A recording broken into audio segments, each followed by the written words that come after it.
आज हम बात करेंगे यूरोप के उस कंट्री के बारे में जिसकी पाकिस्तानियों को वीज़ा देने की रेशो 99% है। यानी कि अगर 100 बंदे इस कंट्री के वीज़े के लिए अप्लाई करते हैं तो 99% लोगों का वीज़ा लग जाता है एंड एक बंदे का वीज़ा रिजेक्ट होता है। एंड जिसका वीज़ा रिजेक्ट होता है यकीनन उसके डॉक्यूमेंट्स में ही फ़र्क होता है एंड उसके डॉक्यूमेंट्स बोगस होते हैं। अदरवाइज़ अगर आपका डॉक्यूमेंट्स जेन्युइन हैं, आपने सारा प्रोसेस लीगल किया है, तो सवाल ही पैदा नहीं होता कि ये कंट्री आपका वीज़ा रिजेक्ट करे। जी हाँ, ये यूरोप। जी हाँ, आज की इस वीडियो में मैं आप लोगों के साथ इसी कंट्री को डिस्कस करूंगा जो कि यूरोप का एक इंतहाई खूबसूरत और छोटा सा कंट्री है जो कि वस्ती यूरोप में वाक़या है एंड इसको यूरोप का दिल भी कहा जाता है। बट अनफॉर्चुनेटली हमारे इधर रुझान नहीं है ऐसे कंट्रीज़ में जाने का जो कि इतने फेमस नहीं है।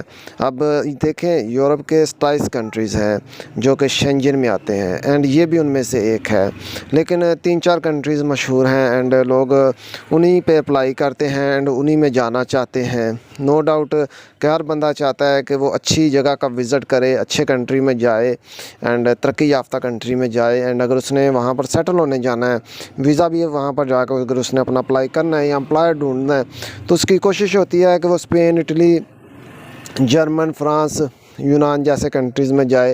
एंड लोग क्या करते हैं कि डायरेक्टली इन्हीं कंट्रीज़ के लिए शेंजन अप्लाई कर देते हैं। अब थोड़ा सा ट्रेंड बना था लोगों का माल्टा के लिए भी अप्लाई करने का, तो लोग माल्टा के लिए भी अप्लाई करते थे एंड उनके वीज़े भी लग जाते हैं। लेकिन ये जो हाई प्रोफाइल्ड कंट्री हैं, इनका एक मसला ये है कि इनमें बहुत से लोग वीज़ा अप्लाई करते हैं एंड इनकी जो वीज़ा रिजेक्ट करने की रेशो है वो भी काफ़ी हाई है। यानी कि अगर 100 बंदे ने वीज़ा अप्लाई किया है तो उसमें से 10 बंदों का वीज़ा लग जाता है, बाकी 90% लोग जो हैं उनके वीज़ा रिजेक्ट कर दिए जाते हैं। एंड जब वो दोबारा ट्राई करते हैं तो फिर उन पर पाबंदियाँ भी लग जाती हैं।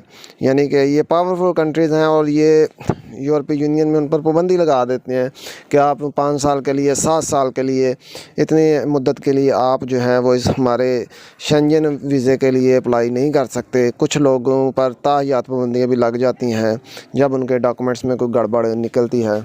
एंड वो लोग जो यूरोप जाना चाहते हैं, जिनका ख्वाब है कि वो यूरोप जाएं एंड यूरोप जाकर सेटल होना चाहते हैं एंड यूरोप की एंट्री हासिल करना चाहते हैं, लीगल एंट्री, शेंजन कंट्री जाना चाहते हैं, तो मेरा उन लोगों को यही मशवरा है कि वो इस कंट्री के लिए अप्लाई करें। एंड इस कंट्री के लिए अप्लाई करने के लिए जो आपको डॉक्यूमेंट्स चाहिए उसमें आपका पासपोर्ट वैलिड होना चाहिए जिसकी एक्सपायरी में कम से कम 9 माह का टाइम हो।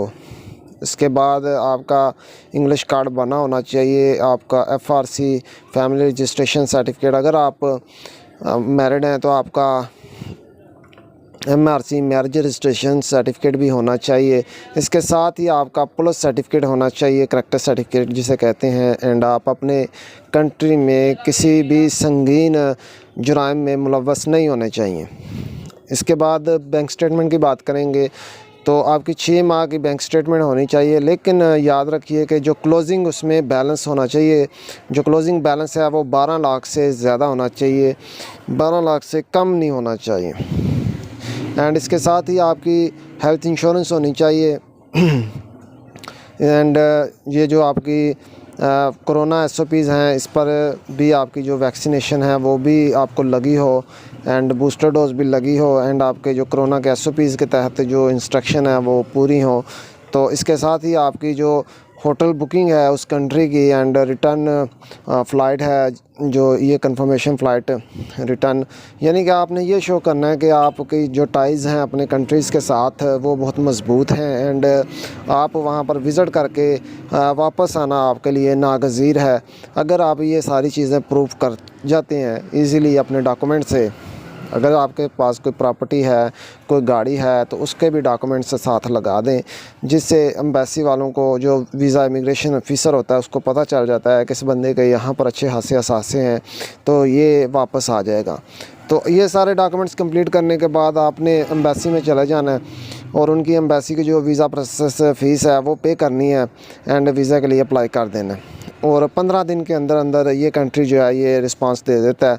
लेकिन सबसे अच्छी बात जो अब तक देखने में आई है 2018, 19, 20, 21 एंड अभी 2022 है, तो अभी भी जो लोग अप्लाई करेंगे उनमें जो सबसे अच्छी बात देखने को आई है वो यही है कि 99% लोगों के वीज़े लग जाते हैं एंड सिर्फ 1% लोग हैं जिनके वीज़े नहीं लगते।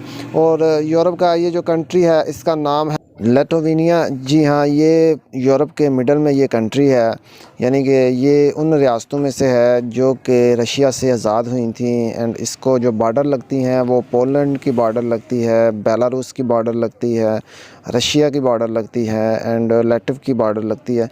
तो ये उन कंट्रीज़ में से हैं जिन्होंने बहुत ज़्यादा तरक्की की एंड ये यूरोप में ना सिर्फ शामिल हो गए बल्कि अब ये कंट्री जो है ये शेंजन स्टेट में भी आता है, यानी कि ये उन 27 कंट्रीज़ में आता है जिनका आप शेंजन वीज़ा लगवाते हैं।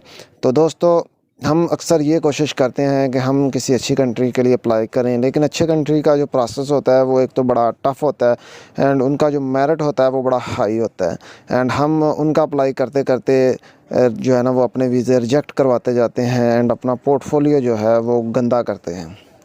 तो मकसद अगर आपका यूरोप के शेंजन कंट्री में जाना है या शेंजन वीज़ा विज़िट करना है तो फिर क्यों ना हम ऐसे कंट्री के लिए अप्लाई करें जो कि वीज़ा रेशो जिनकी इंतहाई अच्छी है और जो पाकिस्तानियों को वीज़ा इजीली प्रोवाइड कर देता है ताकि हम अपने मकसद में कामयाबी हासिल कर लें। सम टाइम अपने मकसद में कामयाबी हासिल करने के लिए हम लाजमी नहीं कि हम बड़ा ही जंप लगाएंगे तो आगे जाएंगे, छोटे छोटे जंप लगाए कर भी आगे जाया जा सकता है।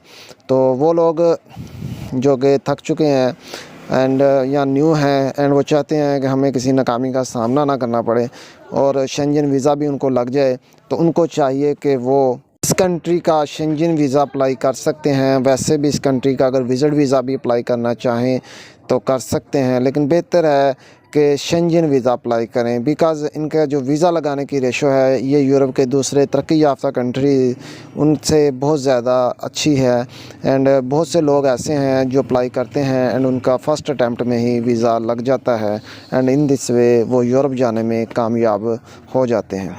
लिथुआनिया बेसिकली उन कंट्रीज़ में से है जिनका बहुत से लोगों को कंट्री का भी नहीं पता, इसके नाम का भी नहीं पता, तो लोग अप्लाई कैसे करेंगे। तो बेसिकली मेरा मकसद यही है कि आप लोगों को नई नई इन्फॉर्मेशन देना एंड ऑथेंटिक इन्फॉर्मेशन देना एंड वो इन्फॉर्मेशन देना जो कि आप लोगों के काम आ सकें। तो दोस्तों, अगर आप लोग इस कंट्री के लिए अप्लाई करते हैं, इसका शेंजन वीज़ा अप्लाई करते हैं, तो आप लोग इस कंट्री से दूसरे कंट्रीज़ में भी जा सकते हैं। ये एक बहुत अच्छी अपॉर्चुनिटी है पाकिस्तानियों के लिए बिकॉज़ ये वीज़े रिजेक्शन बहुत कम होते हैं इसके।